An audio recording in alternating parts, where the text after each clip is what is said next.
Halo teman-teman, salam semuanya.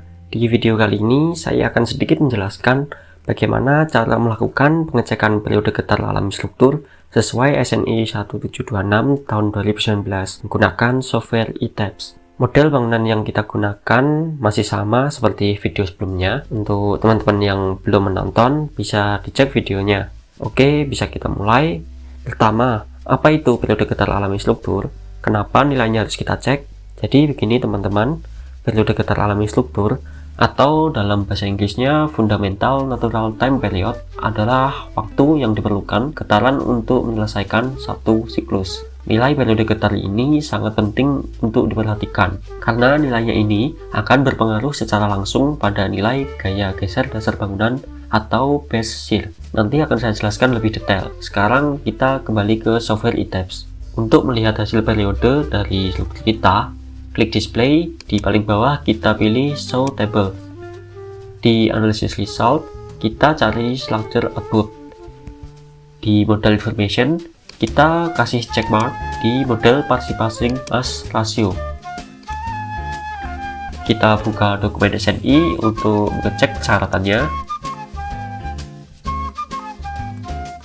Di sini tertulis periode fundamental struktur yang disimbolkan dengan huruf kapital T tidak boleh melebihi hasil perkalian koefisien untuk batas atas pada periode yang dihitung yang disimbolkan dengan CU dari tabel 17, dan periode fundamental pendekatan yang disimbolkan dengan TA yang ditentukan sesuai persamaan 36 pada subbab 7821. Jadi nilai periode struktur yang didapatkan dari hasil analisis tidak boleh melebihi nilai CU dikalikan nilai TA.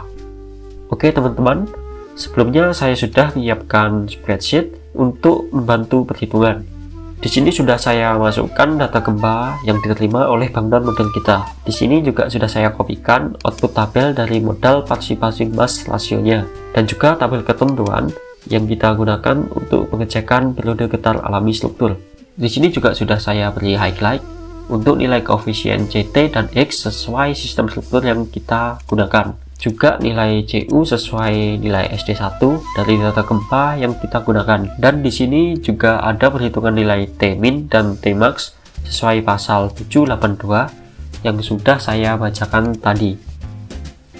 Di sini terlihat nilai periode yang kita dapatkan, nilainya sudah memenuhi persyaratan alias tidak melebihi nilai T-max. Lalu bagaimana kalau nilai periode yang kita dapatkan nilainya melebihi T-max? Kita bisa memperkecil nilai periodenya dengan meningkatkan kekakuan kolomnya. Karena besar kecilnya nilai periode struktur berkaitan dengan massa struktur dan kekakuan kolom. Apabila nilai kekakuan kolom kecil, maka gaya untuk struktur kembali dari keadaan terdefleksi ke posisi semula juga akan relatif kecil, sehingga waktu yang diperlukan struktur untuk berhenti bergerak dari kondisi bolak-balik akan lama pada kolom dengan kekakuan yang kecil. Begitu juga sebaliknya. Tadi di awal sempat saya singgung bahwa nilai dari periode getar alami struktur berpengaruh secara langsung pada nilai gaya geser dasar bangunan atau base shear. Saya buka terlebih dahulu gambar untuk membantu. Sudah terbuka. Di sini terlihat bahwa periode getar yang semakin membesar ke arah kanan akan menghasilkan nilai CS yang lebih kecil. Di sini terlihat pada garis yang berwarna hijau. Apabila kita bandingkan dengan garis yang berwarna merah, memiliki nilai periode getar yang lebih kecil. Kita buka dokumen SNI pada bab 781 geser dasar seismik. Akan saya jelaskan hubungan nilai T dengan nilai V. Di sini dijelaskan nilai CS yang dihitung sesuai persamaan 31 tidak perlu melebihi nilai CS yang dihitung sesuai persamaan yang ada di bawah ini. Di sini terlihat nilai T berperan sebagai pembagi, yang artinya semakin besar nilai pembaginya, maka nilai CS yang akan kita dapatkan juga akan semakin kecil, sehingga akan berakibat pada nilai hasil perhitungan gaya geser dasar seismik juga akan semakin kecil.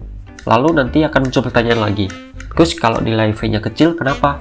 Nilai base shear atau V sangat dipengaruhi oleh kekakuan dari strukturnya.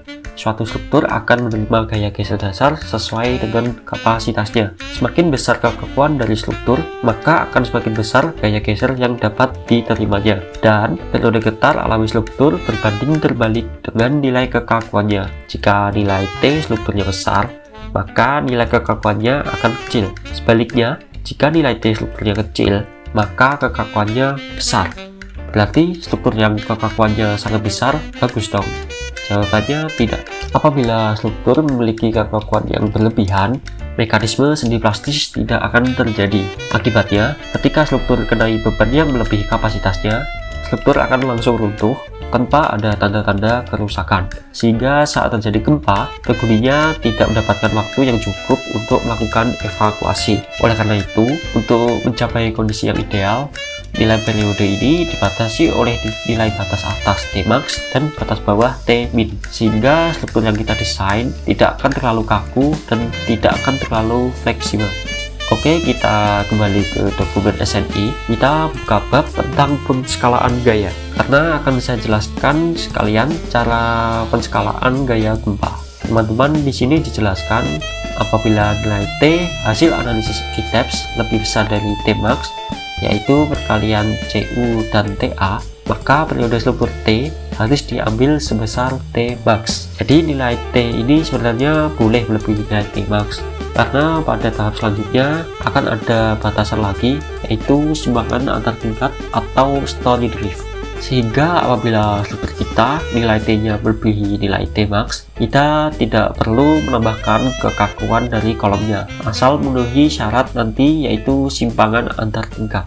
Video penjelasan tentang simpangan antar tingkat akan saya bahas di video yang lainnya. Kita lanjutkan bacanya. Apabila kombinasi respon untuk gaya geser dasar hasil analisis lagam atau VT kurang dari 100% dari gaya geser V yang dihitung melalui metode statik ekuivalen, maka gaya tersebut harus dikalikan dengan V statik dibagi V dinamik.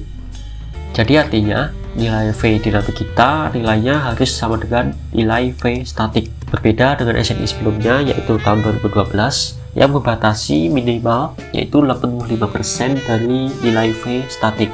Kita kembali ke software ITEPS. Kita show tables, structure output, kita check mark base selection.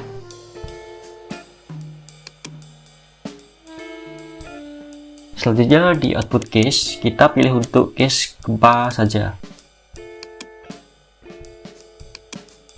Di sini terlihat nilai dari V dinamik kita masih lebih kecil dari V statik. Kita kembali ke file Excel. Berikut yang saya pilih highlight kuning adalah hasil dari tabel pada ITEPS tadi.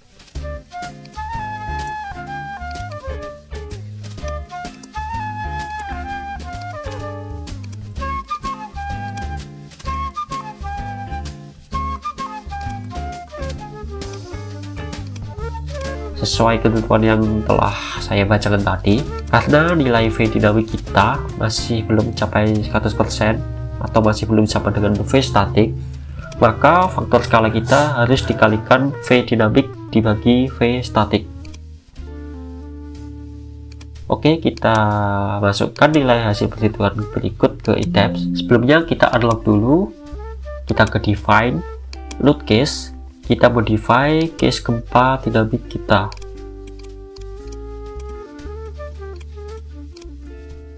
Setelah selesai, jangan lupa klik OK. Lalu kita run analisis kembali. Setelah selesai, kita kembali ke tabel yang tadi.